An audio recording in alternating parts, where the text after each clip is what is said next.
Ready for the mosh pit, shaka bra.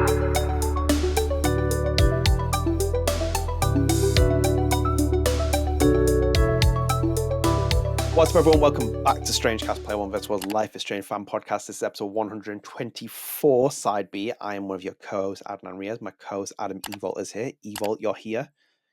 I am here. I can't believe I was asked on for Side B. I haven't been fired yet. I've been praying to get fired for a while, but, I haven't been fired yet. That's the main thing. Yeah. No, but we're back. Obviously, we're recording straight after the last one.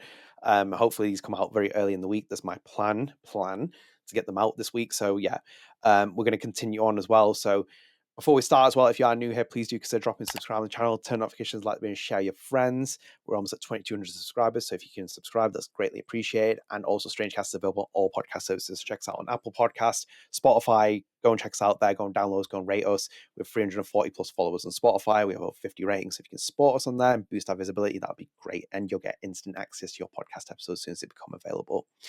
Patreon as well. We do have a Patreon, so you can support us on Patreon. It's greatly appreciated for anyone who does support us on Patreon. And also as well, we are on social media, so do follow us on social media because you can get instant access to other little bits that we do share on there as well. But we're back at him for our podcast. Different pieces of news, different topics, some big, some small. An interesting one for the first one. I've kind of delayed it because I felt Zach's thing was much bigger than this, but should we get into this one? Yes. I'm happy to talk about this.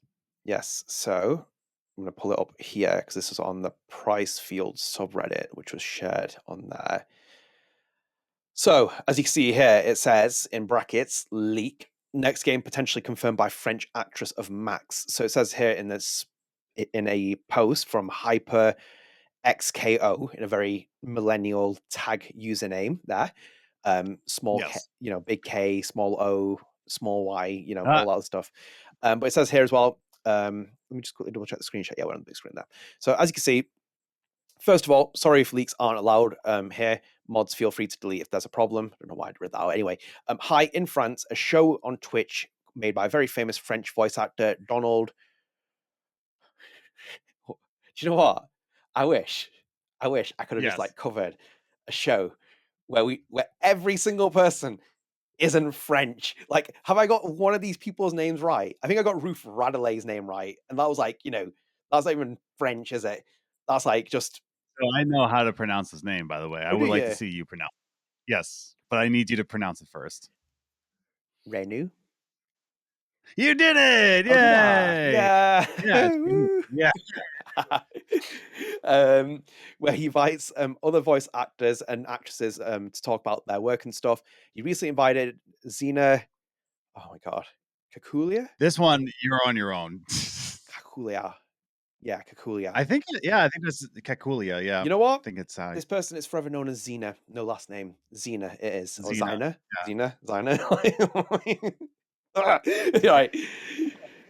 I'm just... Oh, was that you? I just made that. No. Yeah. Who knows then? All right. God almighty. Anyway. I'm not on your PC. So yes, that's you.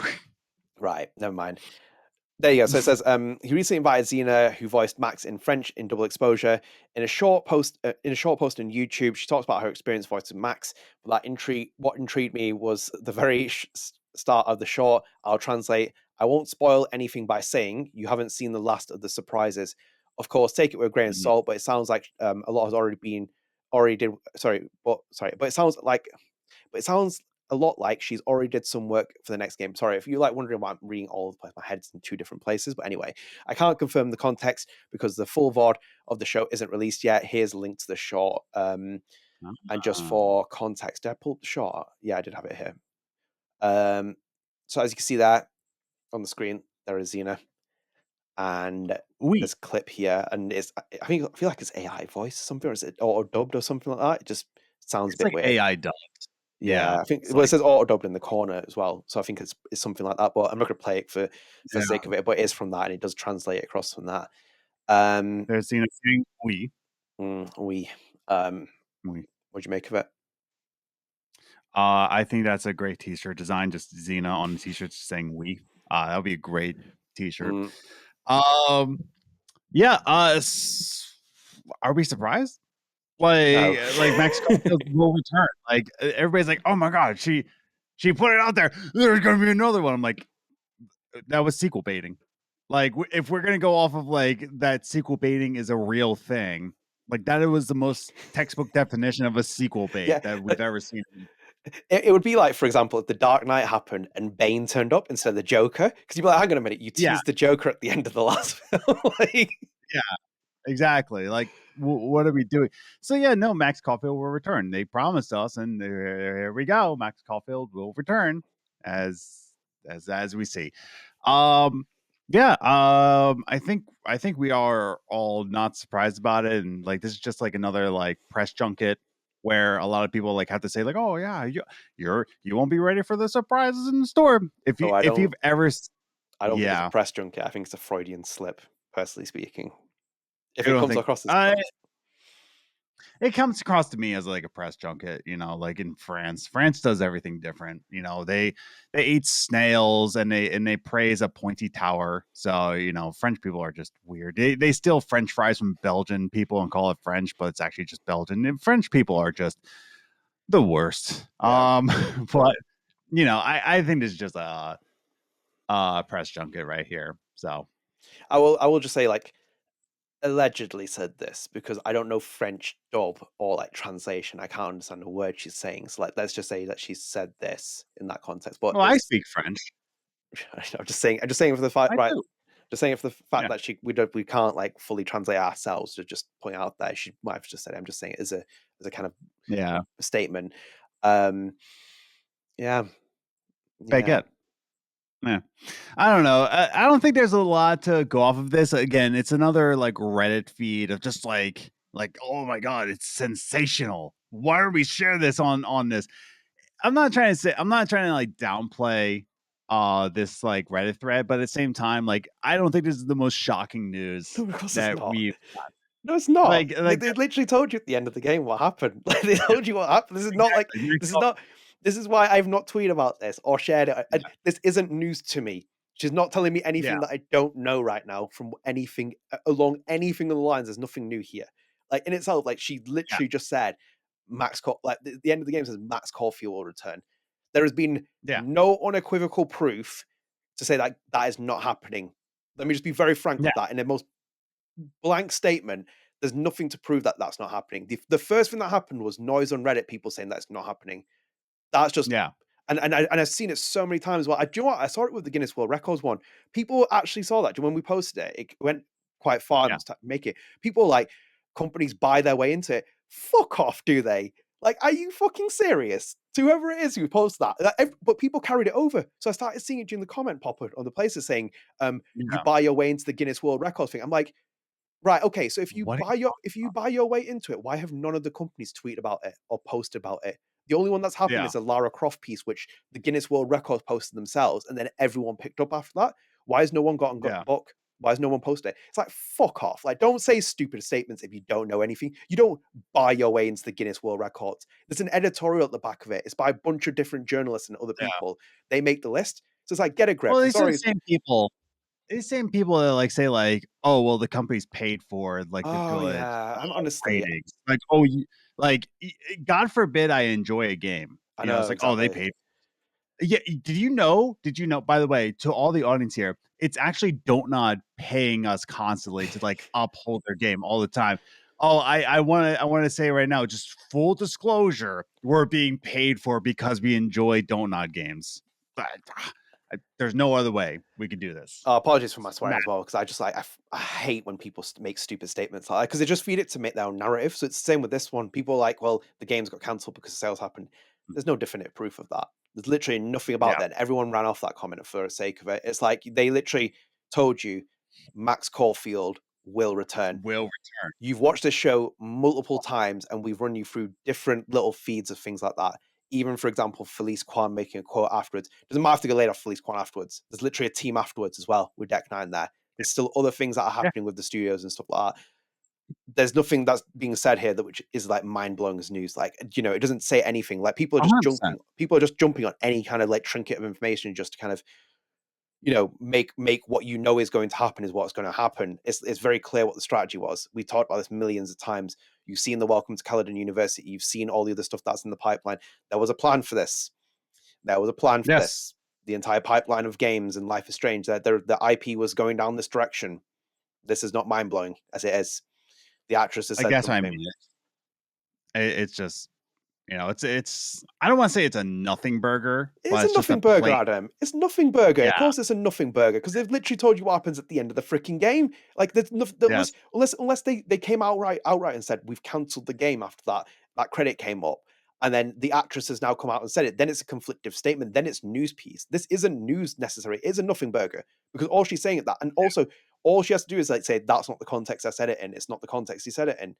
And if we take it in the context of what it's being applied here, it's still a nothing burger because you're like, well, yeah, Yeah. Max Caulfield will return. Look how the game ends. No matter what you think about double exposure, everything sets up for something to come after it. It finishes on a suspended cliffhanger, or suspended. It ends on a cliffhanger, which is basically setting up for something more. There's nothing else there. You know, if they got rid of Max Caulfield will return, then it can tease more from it. Then this adds to something that maybe is there. It's a nothing burger. Sure. It's a nothing piece of news. People are just It's such stretching a for nothing. something. There's been no confirmation of that. Like, I'm not really mind blown by her saying this. So it's like, cool. Yeah. It is what it is. So. Yeah. There's two Good for you. scenarios that you can see from this, which is that you see the game or you don't see the game. There's two options here. That's basically where I'm at right now. And it comes down to all the recent stuff. The only thing that makes it more reasonable question, if you want to make a question about things, because nothing is binary in this world anymore. Nothing is confirmed or fixed. The only question that you really want to be asking is more so is, do you still release the game with sealing off, like, you know, axing all your North America and, you know, Europe division? Because then you can make the content for it before, you can film everything, you can do all the PR junkets and stuff, but then you're basically just putting it out into the wild wind. So it's like, that's a bigger question you want to make about it. It's the bigger question I would say to people is, what state does this game arrive in? Because that's the big $1 million question you want to ask yourself. Because as I said, that first game was an unwinnable project with all the parameters in place. This sequel is equally unwinnable, if not even fundamentally impossible. No one can fix this game. No one can fix it. No. It might do enough to quote unquote appease people. It might have its moment, but there's not enough time to fix everything. Like, for example, look at Caledon University. Yeah, here's an idea. Look at Caledon University from the first game. Look at how it's set up. Look at how it's laid out. Look at what they're doing in the environment. They wanted that to be the central hub, because if you're making more games from that game, you can easily just move things. It's the first Life is Strange location in the series where there's like a route where you can kind of go around things. It's like kind of a central hub place. Because like when you go to Blackwell in the first game, you transport there, don't you? And you can explore it, but you basically transport there. This was a stationed hub where you can access the game. So it tells you that they had assets put in place to kind of build for future games and whatnot. So that's that. Well, I mean, the only thing I have to say about this is Je suis juste une fille. Yes. Yes, you sound like Joey from Friends when he's trying to speak French. Phoebe's teaching him. What does he say? Like, yeah. And my favorite part of that entire thing where he's like, he goes to Channel because he wants to pay back his money. He's like, was it Italian? I can't remember. He's like, one of the moments in the episode where he's like, and all those lessons what we did for X language, but all came out like a Jamaican accent. It's like, what do you mean, man? He's like, what do you mean? The South will rise again, man. Oh, it's a Southern accent. Sorry, I think it's a Southern American accent. I think it was. American South will rise accent. Yeah, it's like, South will rise again, man. He's like, yeah, very good. Very good. But yeah. Oh, actually, do you know what as well? Do you remember that episode where when Phoebe speaking French and what she says to the casting director as well about him? Yeah. Like, and oh my god, I'm like, Jesus Christ. Like, Jesus. Oh my god, almighty. There you go. So yes, Max Caulfield will return, guys. Enjoy it. Yes. I won't be here when that happens. I'll be long gone. Adam will be here and it'll be a cardboard cutout of me on the podcast. That's going to be the episode. Because I will be long gone whilst this IP is burning to the ground into Square Enix's honestly. I just can't believe, like, how, like, oh my god. Just, I apologize to True Colors, man. I apologize to you. I really do. Thank you. I treated you harshly. Like, my god almighty. Anyway, yeah, the mind-blowing news there, guys. Enjoy it from the French actor. There you go. Yes. So anyway, Adam, should we go into our next piece of news? Very exciting piece of news. Yeah. Let's do this. So here we go. We're going to this page. Boom, boom, boom, boom. So as you can see here, Time Magazine, Adam, the 10 best video games of 2025 by Richard Newby. And Lost Records, Bloom and Rage is featured in them, which is crazy. I'm not going to read through all that. So, but it says that. But for now, we've got some video games to delve into here. Time's favorite games of the year. 10 is there, 9 is there. So you got 10 at Marvel Rivals. You got Sonic Racing Cross Worlds, Doom: The Dark Ages, and Lost Records, Bloom and Rage. Hey, let's go, number baby. 7.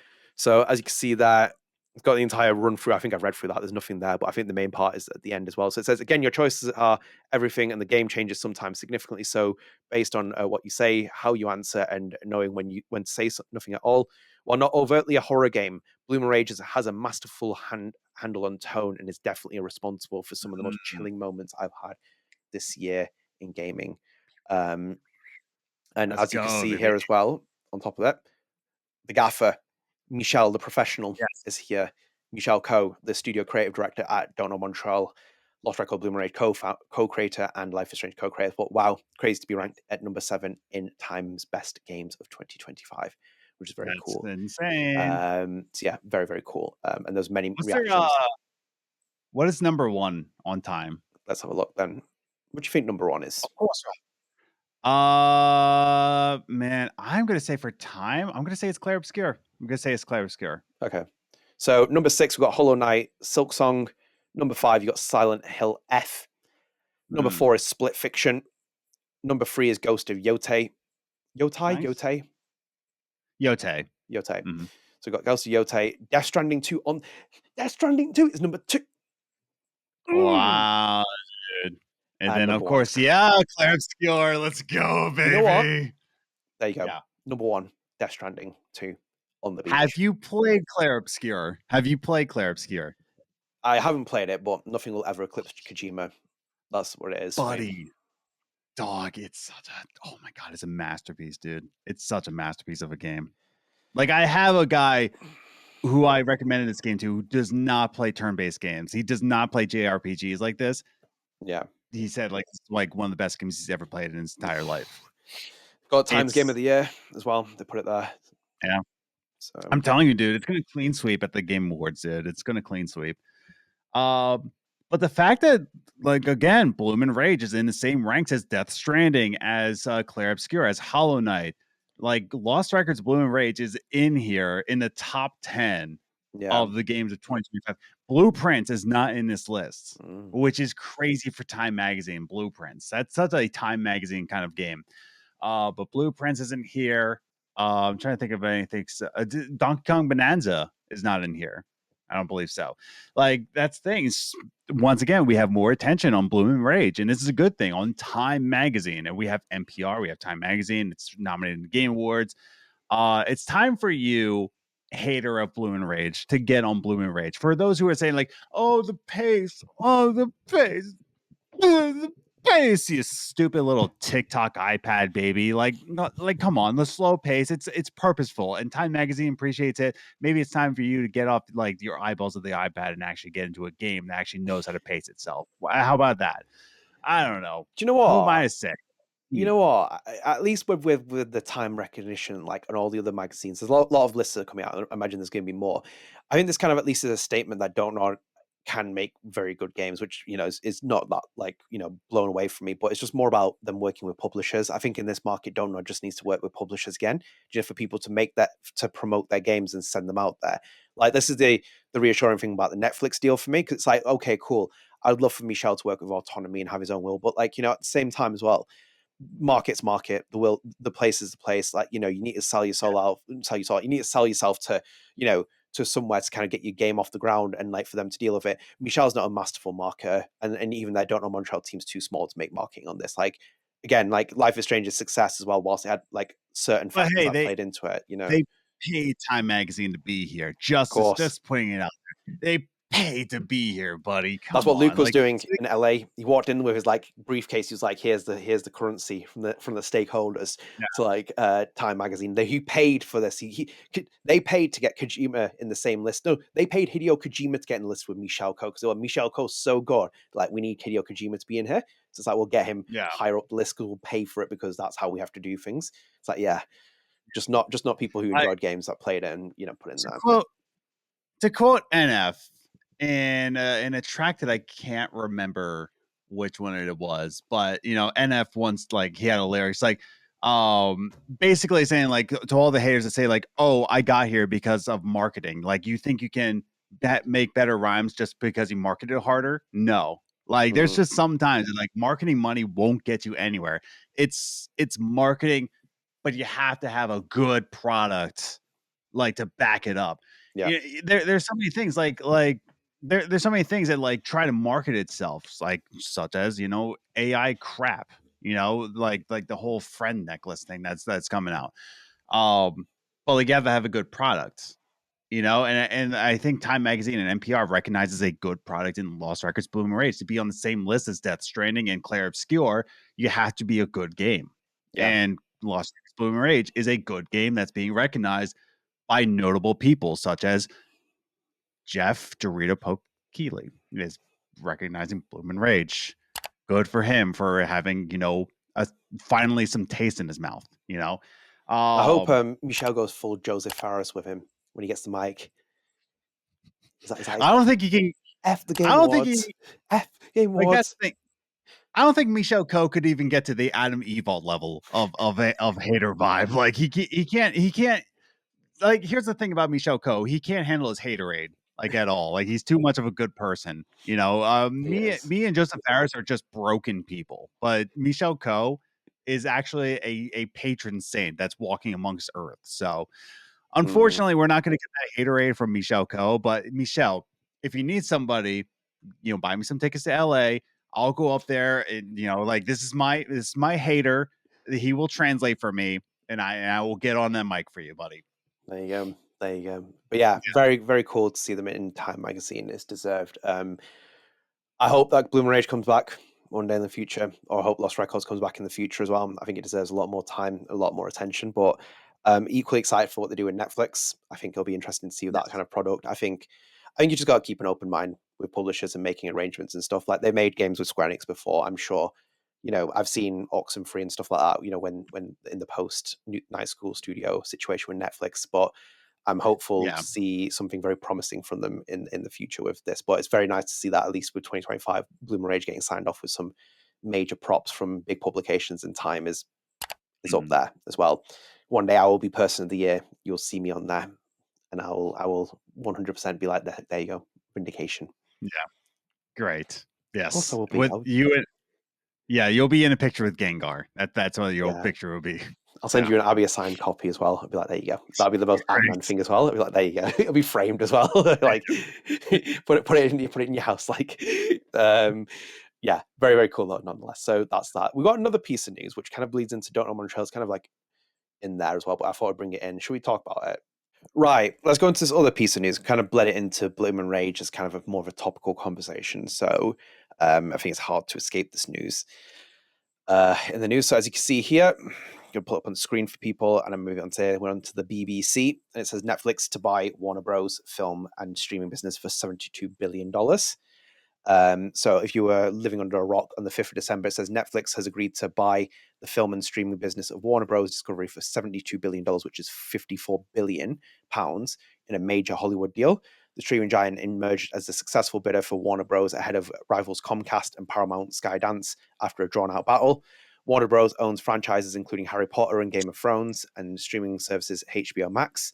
The takeover is set to create a new giant in the entertainment industry, but the deal will have to be approved by competition authorities. Some in the film industries, including the Writers Guild of America, have criticized the deal, saying it would negatively impact workers and consumers. Netflix's co-executive chiefs Ted Sarandos said that streamer was said the streamer was quote unquote highly confident, end quote, it would receive regulatory approval it needs, and it was running quote unquote full speed towards this. He said that by combining the library of Warner Bros. Shows and movies with a streaming platform series such as Stranger Things, quote unquote, we can give audiences more of what they love and help define the next century of storytelling. So basically, more or less, that's the general piece of news that's come in, and we kind of like lapped it into here, which is that Netflix is acquiring Warner Bros. Games as a game developer, and it's Yep. also including the fact that it's acquiring the video game division as well. So a lot of the stuff there. So the transaction is worth 82.7 billion in total, with everything else that comes with it. Obviously, you get the movies and stuff. The acquisition will take control of multiple games and whatnot, and studios. I'm trying to find out where is it in here. Jesus Christ. Yeah, so there you go as well. For those operating within the game industry, however, there is an elephant in the room. Warner Bros. Games, and indeed any mention of the word games outside the name drops for Squid Games and Game of Thrones was largely absent from the announcement and SCE filings issued by both companies. Warner Bros. Games was briefly referenced during a conference call held this morning when Mortal Kombat logo was shown on a business overview slide to highlight Warner Bros. Games' game and consumer product exploits, but that blink and you'll miss it moment was largely it. Oh, look at that! There's Lost Records there. Yeah. Developer Look at survey that. reveals surge in underperforming studios in 2024. Jesus Christ. Huh. So in 2024 that news anyway. To what end remains to be seen. The rest of the chatter between Netflix co-CEOs Greg Peters and Peter Sarandos was acutely focused on the movies and television business and reach of the Warner Bros.'s franchise slate. Mm. So basically, the games could be included in here, and studios and whatnot. It's quite a lot of them. But I thought we'd bring it in here as a conversation because I think, obviously, Don't Nod Montreal is working with Netflix for their next game. Maybe there could be a longer term collaboration, and maybe this deal could benefit them if the longer term collaboration continues with what's happened here. Just an FYI for transparency, I own Netflix stock recently. Yes. I am trading it. That is a very much a transparency thing. Do not buy Netflix stock if you do not want to invest in it. I'm just going to give you as my very much transparent moment, but I do trade stocks, and this was one that I'm trading at the moment. So it's just give you that. Adam. And just for transparency, I do have a Netflix account. I do the ad supported Netflix. Kept that quiet, Yes. didn't you? When did that happen? Was Yeah, that the because of ad Stranger support. Things? I know. What? Yeah, of course. I think the ad support is like $7.99 a month, and like the rest of it's like 10. I forget. I'm paying like the lowest I can possibly go.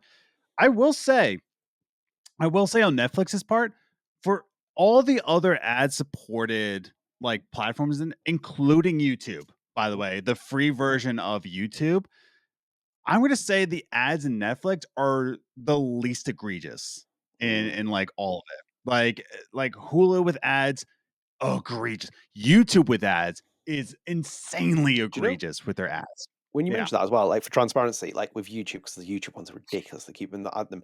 I turn off the gambling ones for us because it gives you an option for it, and I refuse to promote gambling Yeah. because I know that people Yeah. like, and I've seen it so many times on other people's. I think it's just deeply unethical. Like it's never, if you Yeah. watch any of our videos, there's never a gambling advert. The criteria on that is switched off. I know trading 2-on-2 on some of my pair, but that's not technically gambling. That's stock investment trading. But it's like nothing will come up on gambling because I absolutely despise it. So with Netflix, I imagine that the adverts are a lot more cleaner. Cleaner. Yeah. They're cleaner and they're shorter too. They're Yeah. like 30 seconds, and it's like maybe because like the movie I'm gonna say in Spread the Arts, it was like a 2-hour movie, something like that, 2 hours, and I Yeah. had like 2, maybe 3 ads. It wasn't bad at all. And it was like when you watch a movie on TV, like that kind of advert where just Right. like they very, very, very. So like I just want to say that like Netflix, they actually know how to like put in ads. Good for them. Good for you, Netflix. I do want to talk about this definitely, because you know you put it in show notes, and I'm here now, so I have to talk about it. This is such a double-edged sword, Mm. and by like you live by the sword, you die by the sword. And Mhm. this, I think this is like the textbook definition of like a double-edged sword. That being like when you swing it, you will attack, but if you swing back, you will cut yourself. You know, that's the textbook definition. So like cutting forward kind of thing. Saying this could be bad for consumers. we've been saying for the longest time that like we hate how all the streaming services are separated, and we just like, man, I wish it was like you know how there was one time a box and it had all the content on it, Yes. kind of like cable, you know. So once again, this is just a conglomeration of big corporations that all your content will be on one streaming service, kind of like how Hulu and Disney, it's now and ESPN, it's all in one package. Like if you go on Disney Plus right now, it's got Hulu content on it, which is Yeah. insane to think about.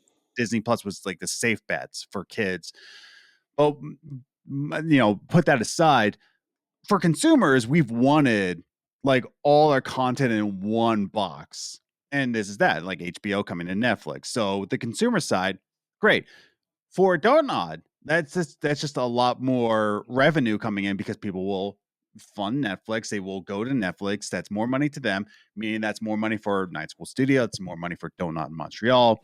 Cutting forward, the cutting back part, I think this is going without saying. Like this is so far from what we've seen about acquisitions in the games industry, it's only led with layoffs, mass layoffs, because what Adnan will say in more smart numbers is that they're acquiring this based off of debts that they have to acquire this in a massive amount of debt. We're gonna see it with EA when like that deal goes through. We've Mm-hmm. seen it already with Xbox when they've acquired Activision. We've seen it with Epic when they've sued Apple and they had all that legal like money, all that revenue going into the legal actions against Apple, and there was mass layoffs in Epic. I know because I go to the events that these laid off Epic workers go to. Um, like the double-edged sword, it's like you're going to slice back in a way of just like this is going to mean mass layoffs. Yeah. Like this is not going to be well. So double-edged sword here. What do you think? Yeah, I read recently, not too long ago. I think the Warner Bros. President, I can't remember who it was. He said that they kind of there's reassurances and guarantees in the deal, but like that's Sure, always one. sure. Yeah, it's a very very.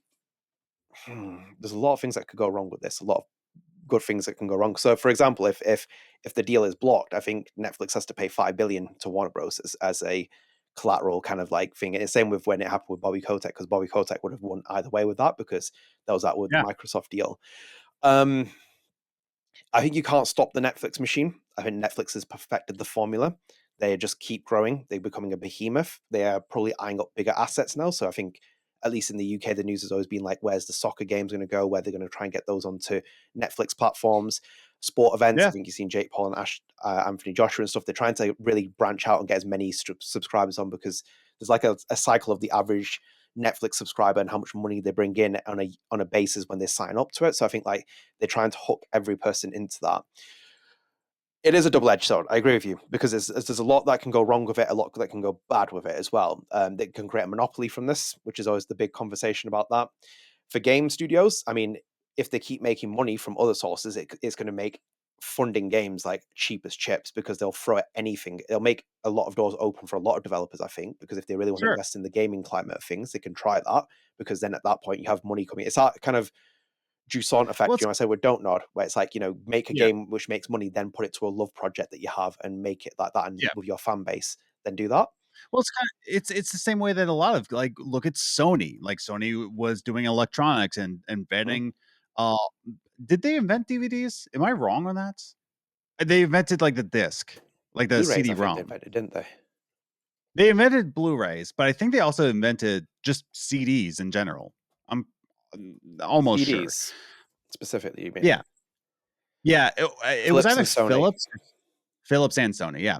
But like Philips, like they were doing technology, so they made the PlayStation, and that just did numbers. Yeah. Xbox, of course, being developed by Microsoft. It was already doing like platforms in software, right? Mhm. Then they made the Xbox. Nintendo just came from the ashes. Yeah. Just, who knows where? But Nintendo being like a toy company, you know, of Mm. course they knew. Like we're already seeing it like historically speaking in terms of like where things go. Sega, like Sega's a story, dude. Please read Oh, yeah, it was Console Wars. I believe the book was called Console Wars, where it was talk about like the rise of Sega and the downfall of Sega. But what I'm trying to say is like these big conglomerate companies coming together and then funding video games. That's how history has been. Yeah. Like it's just like these big, massive corporations making sure that video games stay alive. And that's what Netflix might do. Who knows? We could see a future where Netflix makes their own game console box. Like, who knows? I don't think the future is game consoles. I think the future is what Netflix is doing is Yeah. streaming games. So they could be the next Xbox. They could be the next PlayStation for all we know. Yeah. And this could be a good thing for the games industry, or it could be like the downfall of the games industry. Exactly. Like this is such like right in the middle of what this can do for game developers. Yeah. There's no real clear answer here. You Yeah. know? Because like in itself as well, like Netflix perfected the streaming model, but it only became profitable not too long ago. Like, you know, Netflix's books always showed that.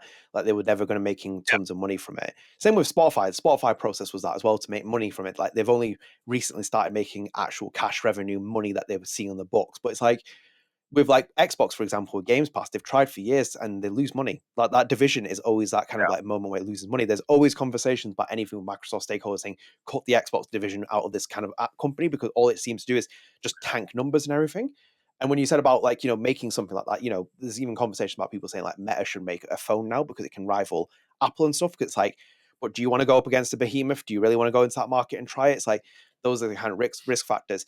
In itself, it is for Netflix massive because, like, you know, you're taking over a massive, established, long-standing brand as it is. And then on top of that, you get all the assets and the games and stuff. And to be honest, I'd rather have Netflix own the Warner Bros. Games than Warner Bros. Owning them. I think, like, I know people like, you know, Netflix has its own issues, but I don't think Netflix is anywhere near as bad as Warner Bros. Recently. We got, was it the Nemesis blueprint that's locked away in the Warner Bros. Vault that we're never going to see again until someone tries to get that out. Yes, you know, you can't make a Nemesis system without but they've put it in the vault. They put it on ice, so it's like nobody can make a Nemesis system because they've trademarked it. Yeah, It's which is mad. insane. Like Yeah. any sound businessman, some people would have started to make games off that, like just off like a template of that. You know, like spawn them off when the games came out, the Lord of the Rings ones. Like, what if this all came to be? Because Don't Nod Montreal is like, we would love to make a game for you, but like we really want to put the Nemesis system in. They're like, on it, and so they buy Warner Brothers. Like, good luck, Don't Nod Montreal. You can now put the Nemesis system in your game. Congratulations! It's all due to Luke Backboost. That's what this deal is. Yeah, he arrived with a bag of dust, put it on the table, and he's like, "There you go." And they're like, yes, and then the bag of dust has money in it. No, I think yeah, it's a really hard one. I think like you create monopolies from this. Netflix could increase streaming prices. They say they're not going to increase streaming prices, but like, you know, I've said this time and time again, you know, when they acquired WWE rights, it's like, you know, those subscription prices are going to go up because who's paying for that? You know, nothing comes free in life. Like, let's just quickly establish that. That's the most important thing. Yeah, I think like with Netflix owning this, and if it made more money from it and it started to spawn into the games division, then maybe it could be a success. But then you only have to look at like Amazon and what happened at Amazon with the game studios, and like it never really took off the ground. There's no guarantee. Like the establishment. Cool. Yeah, well, bloody hell, we can't forget about Stadia, don't we? And even the Ouya as well, as I always remember that as well as a thing. Yeah. But like you got establishment in gaming industry, haven't you? You got Sony, Nintendo, and even Microsoft. Microsoft only emerges as a third player and has always been a third player. I think it's even smaller than Tencent, isn't it? It's not even the third player, it's like the fourth player, Microsoft. But I think like generally speaking, if the deal opened up and they took control of these IPs, you know, give Michelle a Harry Potter game or something like that to make, all, you know, someone else to make something from their IPs. I'd love to see Michelle make a Game of Thrones game. That'd be unhinged. You know, like Jesus Christ, all kinds of things would be going on there. And they got the talent for it as well. The Life is Strange cringe, but in a Game of Thrones context. Oh yes, and then on top of that, it's like Sam Bradley's dragon like flying across the screen. It's like, oh well, there we go. It's like you know, he's perfected the drawing. You just see someone like say, "Hello, dragon," and it's like, yeah. I think it'd be interesting to see where they go from that. I think it opens up doors for Don't Nod Montreal. I think like that's a big lifeline. I think for Don't Nod at the minute, making games with Netflix and making it from publishing arm and getting them onto that platform. But my word, this is a big, big, big, big moment as well, because I don't see. I was more confident that the Activision deal would go through with Microsoft. And for Yeah. transparency's sake, I did benefit from that because I did own the stakes in that. I was very much like Warren Buffett at the time. But Yes. like I did benefit from that, and I was confident it would go through. I know the CMA blocked it, but that was just pointless, and the CMA is useless. The Computer Market Authority in the UK, which is our equivalent of the FTC in the US, which is the Federal Trade Commission. And like, yeah, I think when you laughed at it as well before, and you said that he's confident that they'll win in these deals, they usually are, because they've got a lot better paid I know. lawyers. And But it's just like it's kind of like what they were saying. It was just like, oh, but like everybody's concerned and like this is going to go against consumers. He's like, well, the deal's going to go through, so that doesn't matter. Like, yeah, uh, it's very I'm so confident. Yeah. it's very Mr. Burns and his lawyers versus Lionel Hutz in Simpsons, like the process of like Yeah. they know how to win this game. Like they've tried to do it with Google and tried to break up the quote unquote monopoly and stuff like that, and they've tried to do everything else. It's very hard to fight back and prove something wrong, because like Netflix can easily put provisions in place for this deal to make sure that it stands as Microsoft did with the Activision deal, saying that these are the parameters of it. It's like all they have to do is say, well, Warner Bros. Will operate in this kind of entity, and we'll make sure all the films go to the cinemas. You can't really disapprove that as a regulator, because you're going to be like, it's not just Yeah. coming to a streaming platform, and you can make all those kind of deals with it. I think it's going to face a battle with them. I think the FTC is going to block it. I think the CMA is going to block it. I think the EU regulator will probably try and block it as well. I think they're going to fight it for it. I think they'll probably will regulation on them. I think they will win it after provisions and stuff. But I don't think you're going to see this deal completed soon. But I think, Well, like even with regulations, one of the regulations for the Xbox or the Microsoft, the Activision is that no layoffs will come. Better not lay anybody off with this. And Xbox is like, we promise we won't do it. Look what happened. Look what happened. yeah, Or, and again, this is what I mean, where it's like the potential of this going, because it's either going to lead to mass layoffs, or this leads to like a massive boom, like with Netflix and gaming. And who's on the cutting edge floor? Night School Studios and Don't Nod Montreal. yeah, Like those people are on the like the cutting edge floor. They are in on the like the like they're the day ones of this yeah, Netflix like boom in the games industry. There's other developers that have been acquired by Netflix, but those are the main two, Night School Studios and Don't. yeah, Not that Don't Nod Montreal has been bought by Netflix, but they're currently working with them. They're the day ones. yeah. Like You're they could in. benefit. You're getting a slice Yeah. of the pie before it gets bigger, aren't you? Yeah, exactly. Like you're getting in on the cutting edge, and Michel Coe could like retire in the Caribbeans at this point. You know, like if he could just be like drinking pina coladas for the rest of his days. You know, if this all goes well. And Michel Coe deserves it for the work that he's put in this industry. You know, same with Luke and everyone else at Don't Nod. You know, Jean Luc, like they've all put in their time. So if they get in when the ground is building, I hope this goes well for them. But again, this is such a middle ground thing for me that like it could really put gaming at a new era, or it could destroy gaming as we know it.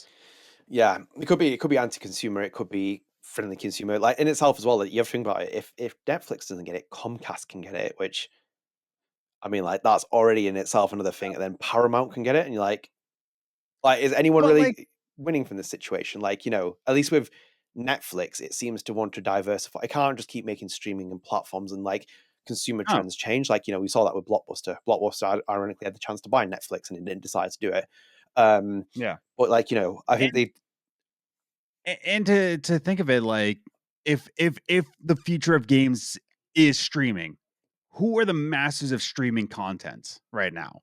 Like it's like the best case scenario for like the future of the games industry to be in the hands of, oh, streaming's the future of gaming.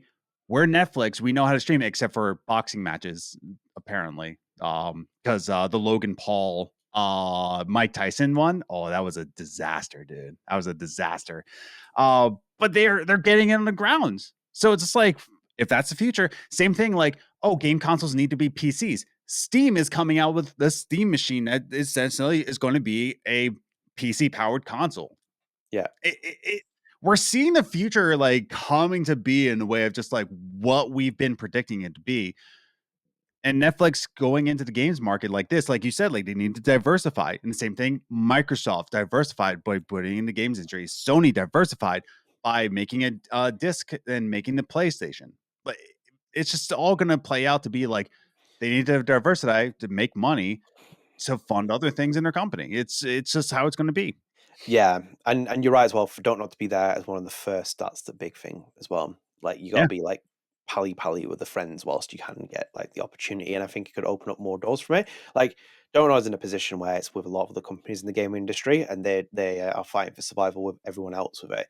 And if you can open up these doors where, for example, they can make games for like mobile and streaming and platforms, like I could see Lost Records being on a streaming platform as long as they can get the finite Yeah. game development parts right. As long as it's like development is done right and it can get fitted onto that platform, then it works well for them.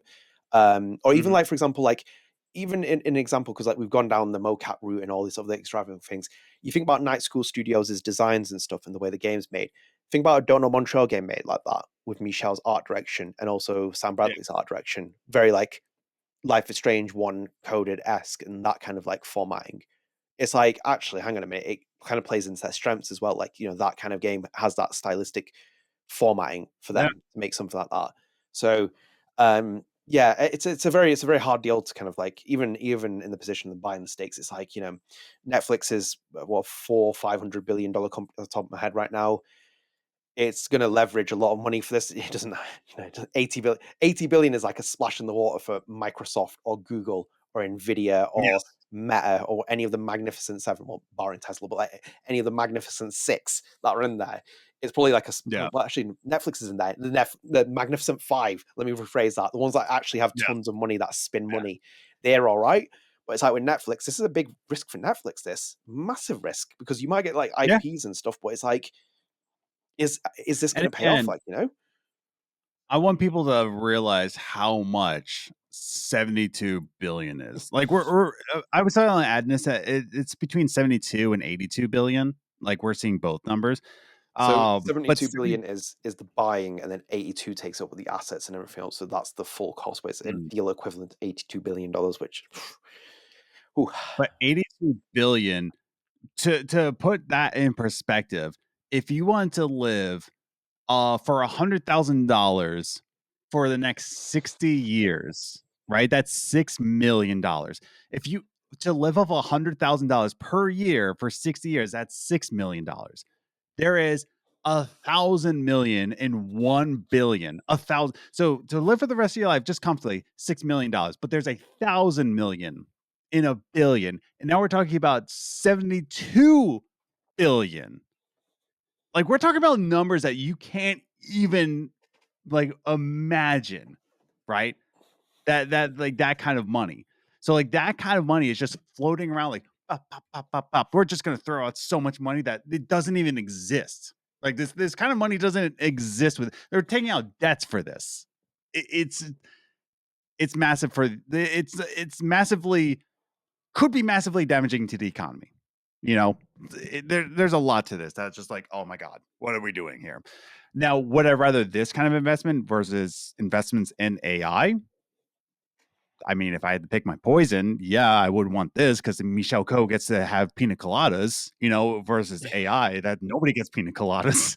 Um, it's such like this could be the peak of the games industry right here.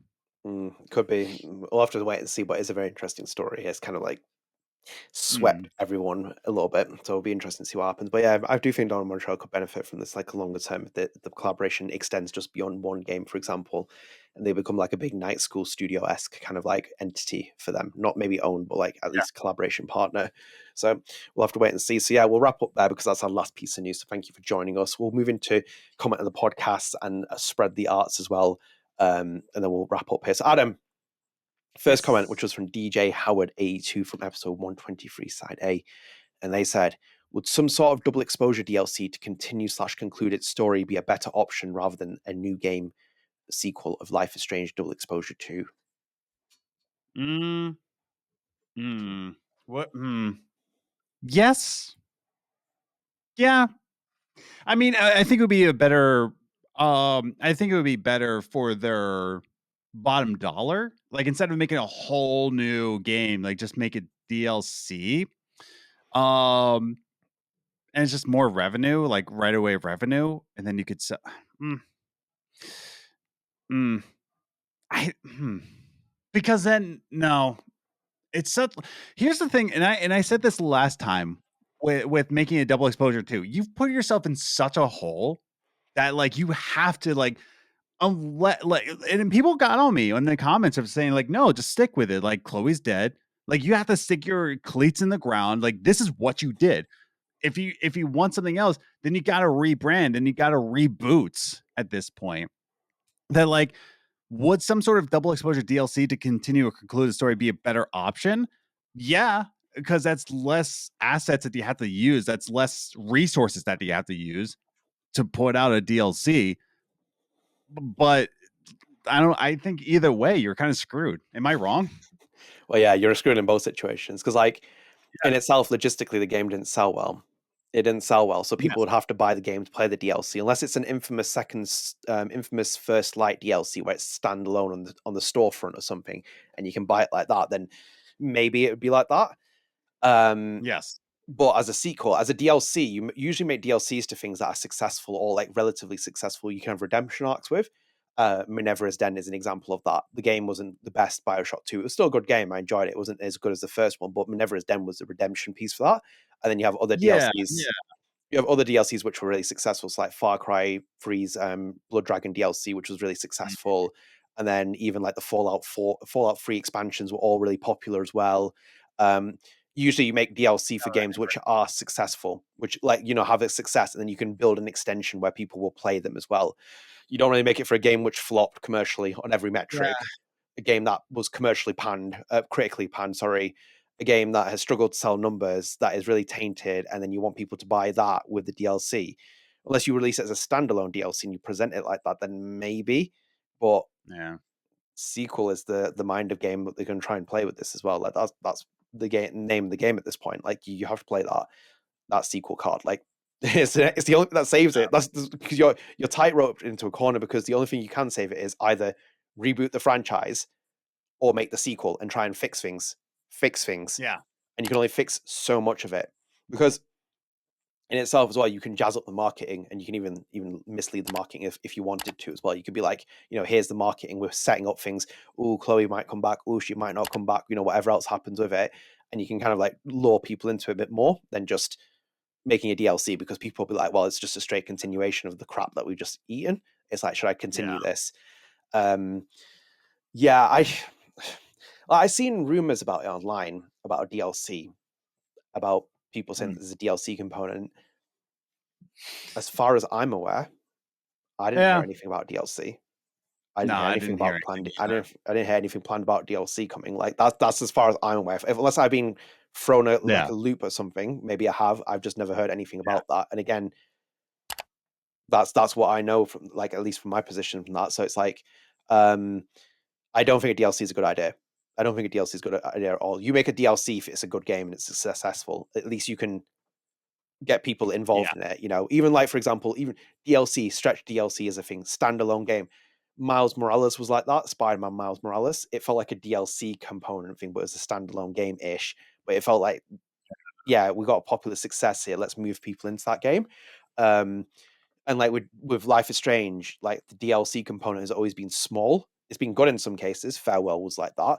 But then you have like Wavelengths. They've never really committed to a DLC project with a game, and it's usually announced with the game and put out of it. It's like that's the kind of marketing frame that they have with this. It wouldn't surprise me, for example. Here's just an alternative. It wouldn't surprise me if they moved the entire sequel just as a digital sale and it wasn't printed Yeah. on discs. That wouldn't surprise me. I'm like, yeah, maybe we don't we cut down the production of the discs and stuff like that. That could be an option, Yeah. but like again, I don't think you can Yeah. win this. I don't think you can win. I'm sorry if you don't like to hear that. There's no winning this situation. There really isn't. You'd have to start blank slated, clean everything off the board, and then go from there and start again. What was set in place 100%. with double exposure, that's what you've got. There's no pivoting from it. Look at every direction. Like if you walk into that project, right? And this is amid changes and everything else. if you walk into that project now at the end of Double Exposure and you're assigned the writer and director post Stouder and stuff like that, you are in an unwinnable position because they've locked off the end of the game because Max Caulfield will return. They've added that cutscene with Diamond in, which gives her powers to something else. You have an established story going on with Safi that's going on at the minute with Max. All your assets are built in place because Caledon University is the main setting here. You've set everything up here with all the characters. The thing, you look like you're building for something which is a continuation of stories in this place. And Chloe has a situation where you can bring her back because you merge the timelines, but that's a different factor because if you bring her back, do you fit her into the bigger part of the story?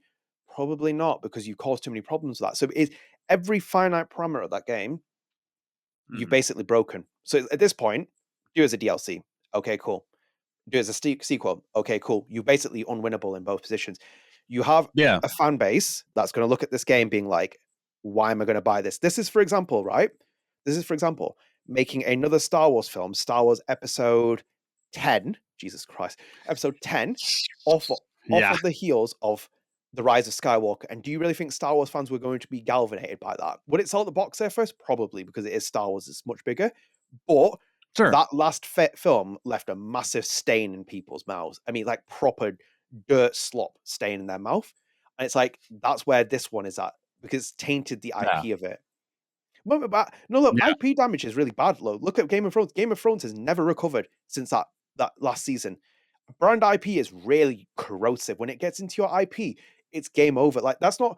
Again, when you jump the shark, it's game over. Yeah, but I mean, like you can't. That's why you can't do the thing with the conversation where it's like the fan base is toxic. No, they're not. They just didn't accept slop.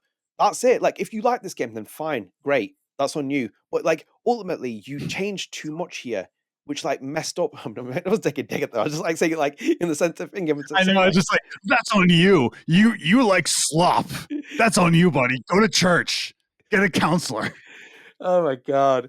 But it's in that sense of like, you know, you've added too much damage to the IP here. You've tainted it so much, and I just don't think it's going to win in it. But that's what I know. Like, I don't think there's a DLC plan for this. If there was, I'd be like, all right, like that's something else. Like, we'll just keep conveyor belting off really bad stuff on this. Like, the numbers would be awful.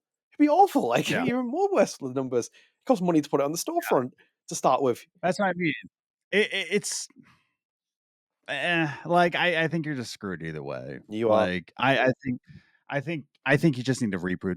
I think the best thing for Life is Strange right now is to be rebooted. Vis-a-vis Assassin's Creed, make it into an action RPG, where you're exploring ancient Greece, and you're trying to romance Chloe. I think that's the only way you can do like reboot the franchise. It's gonna be a big reboot though, because it's like you basically access your entire Western division. You put it into the Japan studio's hands, and it's like, do you keep it? Do you sell it? What do you do with it? Do you put it dormant? Yeah, it's hard. That Netflix. Yeah, well, Netflix would do a really good job with it, to be honest, because they'd make a really good TV show out of it, and they also have the man there. What if, like in this acquisition, they acquire the Life is Strange IP and then bring it back to Don't Brother? It'd be a very smart decision, in my opinion, because the main thing that makes or breaks the IP is Michel Coe and Jean-Luc Arnaud. Like that's the one thing that has been inextricably linked. A Netflix series, brother.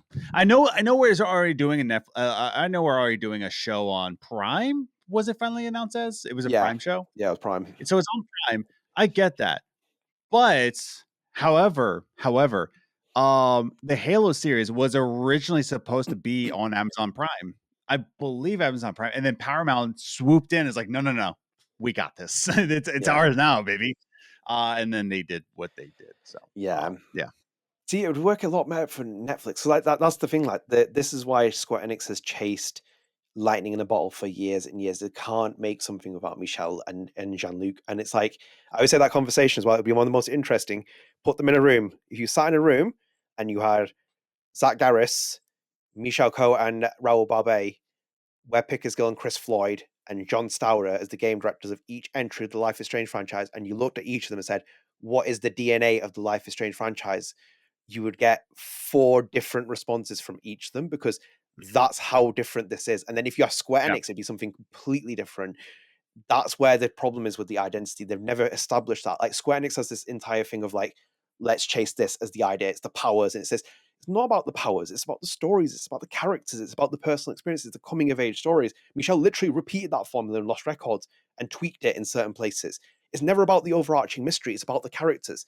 And you lose that. What did he say? He said that great line in the podcast as well. And he said it in other interviews where it's like, you can't tell great stories about great characters. And it's the bang on truth, man. That's the problem. Look at Double Exposure 2, right? You make it.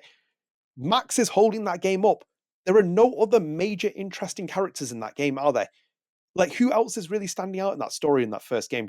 Do you ever come on here, Adam, and talk about Loretta Rice and how much you love her? Like, most people forget about these characters even existing. Yeah.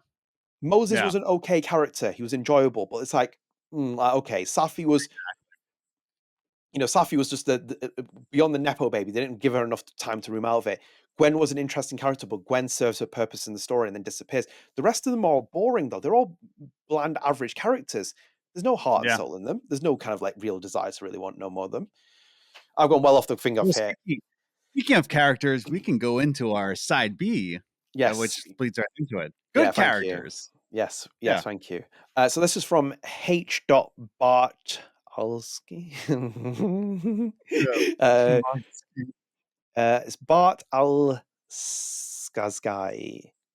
Yes. Yeah. 55886. That's really interesting thingy. So it's Bart ALSZKY. That's the name. But thank you for the comment. So they put here top 5 video game characters. So they got Alex from Half-Life 2, Max and Chloe from Life is Strange. You can only get them in a package deal. Shepard from Mass Effect 1 to 3, Clementine from Walking Dead, GLaDOS from Portal 1 and 2. She's really something. And then honorable mentions, Pac-Man. Can't get more iconic than that. 100%. Very strong list. That Clementine I love Clementine. I really think about Clementine a lot. I think I'm in my mode of like playing The Walking Dead at some point soon. Like I always play The Walking Dead like every interval period. I know. Now I kind of want to replay it. It's great, man. Oh man, do you when you play it and you get the chills of that opening sequence where Lee's in the car and it's like, oh my god, it's like here we go again. It's a classic. It's an absolutely brilliant game. Sorry, I'm just seeing like, is it on sale on the PlayStation Store? Because the definitive edition, no, it's not on sale currently. Wait till it's $50. Yeah, to be honest, $50, 50 quid. To be honest, you probably buy that secondhand offline somewhere for a pretty cheap price. Oh yeah, did it come out as physical? Did it get? Yeah, that's the definitive edition. Yeah, that definitive edition's physical. You can buy it physical. Nice. They released tons of them in physical. I think each of the games had the physical releases as well by the time of the end. Physical. Come on, Dua Lipa. She's coming in here. We'll start breaking news out here. Dua Lipa. She made that song, didn't she? Physical. No. That was wasn't it Cyndi Lauper? Now you got me all upset now. Dua Lipa made that song. What? What are you talking about? She made a song called Physical. Yeah, but like I'm talking about the 80s one. Oh right, okay, yeah. Well, Dua Lipa wasn't that in the 80s. Olivia Newton-John. I'm so dumb. So I'm dumb. Olivia Newton-John. Let's get physical. You are dumb. But yeah, I am so dumb. Yes. So I think great characters though. That list, very very cool picks as well. And Pac-Man is iconic as well. I think I hate when people like, why is Pac-Man in this list? Why is it always Pac-Man? So well, Pac-Man was freaking iconic, man. It's like it's still iconic now. Like give that boy respect. Great picks though. I love Clementine though. Clementine's a very very very good character. She was really great performances all around. And absolutely, the ending of season 4 gives me chills sometimes. Just think about how they ended that. I was like, oh my god. Mm-hmm. I was like, what an ending that was. What an ending that was to end the series. It went through the development hell that it did the season 4, but I still enjoyed a lot of it, and it was like really fitting to conclude that story as it was in that entirety. So yeah, telltale blessings back in the day. It feels like a different time. But anyway, we'll go on. Adam, comment on the podcast before we sign off. What you comment? Spread the arts. Spread the arts. What are you spreading? Oh man! Besides my desires to get the definitive edition, just putting in my wish list away. Because now I just want to go back to that. I'm gonna shout out this Netflix movie that came out, I think this year. But like I watched it with my wife, and it's a quite whodunits. Mm. kind of movie. It's actually not bad. It's not like Knives Out, but it's in that realm. But I definitely want to talk about. Just want to show you the cast here. It's called the Thursday Murder Club, and it's No. got Helen Mirren, Pierce Brosnan, Ben Kingsley, and Celia Imrie. That's like the So, like, weirdest cast ever, but like the I most know. interesting as well. It's so I was just like, excuse me. It's also got David Tennant is in this. Yeah, like it's David Tennant is in this movie. No, it's actually not bad. It's not like the most amazing movie in the world, but it's so the whole plot is that the Thursday Murder Club, it's set in a retirement home, and Ben Kingsley, Pierce Brosnan, and Helen Mirren have this Thursday Murder Club where they get these old case files, like the cold case, and they just on Thursdays they meet in this room and they solve it. But then Celia Imrie comes in, and lo and behold, there's a real murder that happens, and they're all like, she's all excited about it, like, oh, it's a real murder we can actually solve Mm. right now. Um, no, it's actually quite sweet. It's a very sweet film about like retirement and who you are after you age and where your children are. Like it's just about it's a really sweet premise. I don't want to give too much away. I'm trying to be very, very careful here without Mm. giving away too much what the story is. Um, no, I actually liked it. It's one of those movies that, like, if you're looking for like just a good, solid movie to watch, and it's on Netflix, and you're not looking for something that's slop, dude, just this cast alone: Pierce Brosnan, Ben Kingsley, Helen Mirren, just them alone, dude. Um, very good, very good. I'm not gonna lie Nice. to you. It's very good. I liked it. Thursday Murder Club on Netflix. There you go. Nice picks. Yeah, that's an interesting one. No, I'll check Yeah, that out. It's weird cast, man. It's so weird. I know. No, we were just browsing, and I was like, why haven't I heard of this? Oh my god, Yeah. dude! Hell yeah! And It's like the they once they're legendary actors, and once again, this movie they killed. They killed. They know what they're. The news update: Helen Mirren knows how to act. News Mm. update here. So Yeah, I yeah, will take very no good. Pierce Brosnan slander either, because you never watched Treehouse of Horror and Simpsons. Outstanding acting That's what I in mean, that. dude. It's like Pierce Brosnan. News update. We're just getting this. Pierce Brosnan knows how to act. I just word got out. Pierce Brosnan. He killed it in Simpsons. He's like, ah, yes, Yes. Marge, hello. And like, he's like, yeah, he's the house, isn't he? He's like, George, we have James Bond in here. You mean George Lazenby? No, Pierce Brosnan. Like, Pierce Brosnan. um, yeah, so my spread the arts is going to be Hayley Williams, and she was on the Amy Poehler show for a podcast Yes. episode. It's the most, oh my, it, like It's a very good episode. unhinged episode I've ever seen. Oh mate, it's fantastic. It's worth Yeah. every moment. I've just like I couldn't stop laughing at all the clips that I've been on there.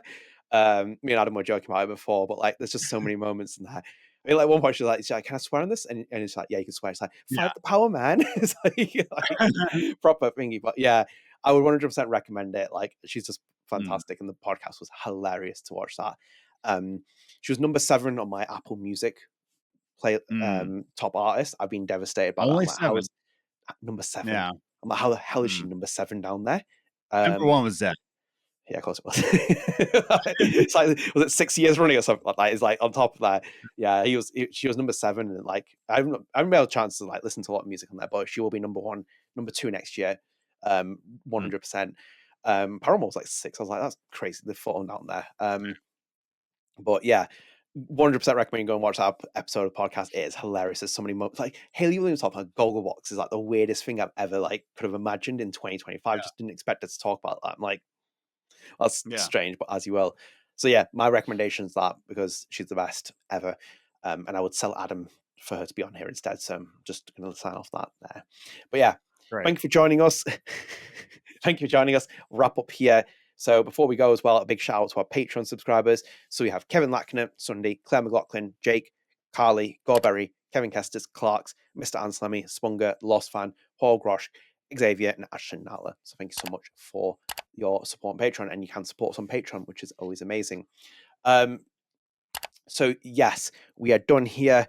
we will be back after the Game Awards. God only knows when. I don't know when that's going to be, but I think we've got a lot of things on as well. So we'll be back on the podcast later down the line, and hopefully these come out before the Game Awards as well, because I'd like them to be out there before then. You never know what's going to happen there with Mr. Keeley and the Dorito of Hope that he is. But yeah, we'll sign off here. So thank you for joining us. Leave your thoughts in the comments. You can best comment we'll pick out and put in the next podcast episode as well. So if you do want to give your thoughts on anything, including Adam and his Van's behavior, just let us know in the comments and we'll pick it out. But yeah, thank you for joining us. If you are new here, please do consider dropping subscribe on the channel, turn notifications, like the video, and share with your friends. And we're almost at 2,200 subscribers. So if you can help us get that, that'd be amazing. And StrangeCast is available on all podcast services, so check us out on Spotify with the video version, Apple Podcasts. Go and check us out there. Go and rate us. You help boost our visibility and get instant access to the podcast as soon as it becomes available. So we'll sign off here. Thank you so much for joining us, and we'll see you in the next episode. Bye, guys. Later. Ready for the mosh pit, Shaka Bra.